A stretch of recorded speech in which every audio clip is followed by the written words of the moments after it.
ఒడిశా రాష్ట్రంలో పూరీ జిల్లాకు చెందిన ఒక మధ్య తరహా పట్టణం. ఇది బంగాళాఖాతం సముద్ర తీరాన ఆ రాష్ట్ర రాజధానికి భువనేశ్వర్కు 60 కిలోమీటర్ల దూరంలో ఉంది. ఇది భారతదేశంలోని ప్రసిద్ధ పర్యాటక స్థలాలలో ఒకటి. ఇక్కడ నల్ల గ్రానైట్ రాళ్లతో కట్టిన 13వ శతాబ్దానికి చెందిన సూర్య దేవాలయం ఉంది. దీన్ని తూర్పు గంగా వంశానికి చెందిన నరసింహదేవుడు 1236-1264లో నిర్మించాడు. ఈ ఆలయం ప్రపంచ వారసత్వ పరిరక్షిత ప్రదేశం. సూర్యుని రథమాకారంలో నిర్మించిన ఈ ఆలయం నగీషీలు చెక్కిన శిల్పాలతో అలంకరించబడి ఉంది. ఈ ఆలయ సముదాయం మొత్తం 7 బలమైన అశ్వాలు, 12 జతల అలంకృత చక్రాలతో లాగబడుతున్న పెద్ద రథం ఆకారంలో కట్టబడింది. కోనార్క్లో సముద్ర తీరాన నిర్మించిన సూర్య దేవాలయం ఉంది. సూర్య గమనమునకు అనుగుణంగా ఈ ఆలయం నిర్మాణం జరగటం అద్భుతాలలోకెల్లా అద్భుతంగా కనిపిస్తుంది.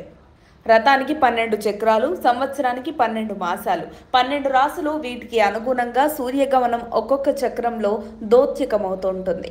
పురాణ కాలంలో శాపగ్రస్తుడై కుష్ఠరోగం బారిన పడ్డ శ్రీకృష్ణుని కుమారుడైన సాంబుడు కోనార్క్ దేవాలయానికి దగ్గరలో ఉన్న చంద్రభాగ తీర్థం వద్ద కూర్చుని సూర్యుని స్మరిస్తూ తపస్సు చేశాడు. ఆ సమయంలో చంద్రభాగ తీర్థంలో స్నానం చేస్తుండగా అతనికి సూర్య భగవానుడి విగ్రహం లభించింది. దాన్ని సాంబుడు కోనార్క్ ఆలయం ఉన్న ప్రదేశంలో ప్రతిష్ఠించాడు.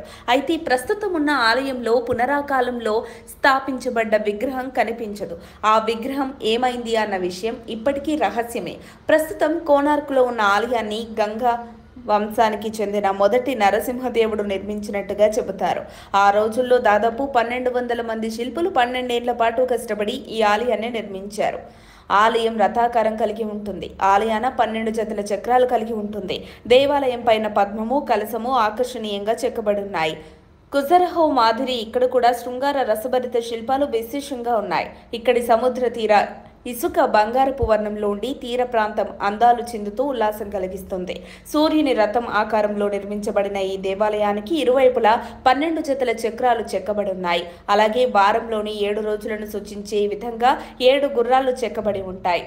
ఈ చక్రాలపై పడే సూర్యకిరణాల ఆధారంగా స్థానికులు ఖచ్చితమైన సమయాన్ని చెప్పగలరు.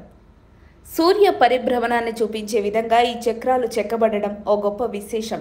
అలాగే ఈ దేవాలయంపై అనేక శృంగారభరిత శిల్పాలు సైతం చెక్కబడున్నాయి. కోనార్క్ ఆలయంలో మూల విరాట్టు లేకపోవడం కూడా ఓ చెప్పుకోదగ్గ విషయమే. అయితే ప్రతి ఏడాది ఇక్కడ రథసప్తమి సందర్భంగా పెద్ద ఎత్తున ఉత్సవాలు నిర్వహిస్తారు. కోనార్కులోని సూర్యుని దేవాలయంతో పాటు అఖండాలేశ్వర దేవాలయం, అమరేశ్వర ఆలయం, దుర్గా, గంగేశ్వరి, కెండూరి, లక్ష్మీనారాయణ, మంగళ, నీలమాధవ ఆలయాలు కూడా ఉన్నాయి. ఈ సమయంలో భక్తులు దేవాలయానికి దగ్గరలో ఉన్న చంద్రభాగ తీర్థంలో స్నానం చేసి దేవాలయంలో ఉన్న నవగ్రహాలను పూజిస్తారు. అద్భుతమైన శిల్ప కళకు, ఆధునిక పరిజ్ఞానానికి గుర్తుగా కోనార్క్ దేవాలయాన్ని పేర్కొనవచ్చు. కోనార్కులో శ్రీ పరమేశ్వర స్వామివారి దేవస్థానం ఉంది. 1951లో నిర్మించినట్లుగా చెప్పే అరుణ స్తంభం ఉంది. మంగళాదేవి తీర్థం, పాల్మిలింబాంగ్ తీర్థం, చంద్రబాగ్, ఛాయాదేవి తీర్థములు ఉన్నాయి. కోనార్క్లో ప్రతి సంవత్సరం మాఘశుద్ధ సప్తమికి బ్రహ్మాండమైన ఉత్సవాలు జరుగుతాయి. ఈ ఉత్సవాలకు ప్రపంచ నలుమూలల నుండి వేలాదిగా తరలివస్తారు భక్తులు.